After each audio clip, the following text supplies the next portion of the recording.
I'm going to show you how I made that picture, that watermark-like picture of that castle in the example. It's not that you have to make it exactly the same, but it's more to give you ideas, to give you any inspiration, how much fun and how many fun things you can do with existing pictures. I opened an existing picture that I got from the web. It is a wallpaper of a castle that I want to use for this image. To start with, I'm going to desaturate. So I go to colors and I say make it black and white. I'll choose lightness so it keeps a bit light. There we go. It is too dark for my taste, so I go to colors, I take brightness and contrast, and this one I will slide up to, let's say, 100, really light there, and to make it a bit more contrastful, 50, about 50 or 51 there. That is good. I'm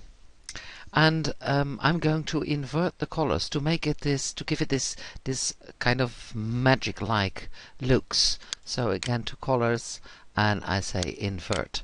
There. Now it looks like an old picture, it doesn't look anymore from this world. I need a second layer, so I'm going to make a new layer. There. Transparent, okay. This layer I'm going to give a gradient, so I go to my gradient tool here. I select foreground to background, that is fine, yes.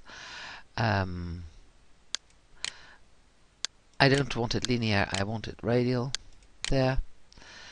And because my foreground is back and I want from light to dark in the corners, I'll click invert and I'll fetch it somewhere here in the middle and make a line to the corner, and there you go. It is nice bright in the middle and faded out in the corners. Now I'm going to move this layer to below the other one, and here I need to change the blend mode, and I'll take it to dark only, and I'll give it a very faded look, like, wow, 25, yes, make it. And this is the background, and now I'm going to open that model that I have in the example. I say open as layers, and I'm taking the medieval. Let's zoom out a little bit. There we go. I'm going to crop this one. I make sure that keep aspect is clicked, so we don't get this distortion, and I want to crop to results, so I click here in, I make it smaller, about this size, enter, and I'm going to move it now and put it in place. There we go.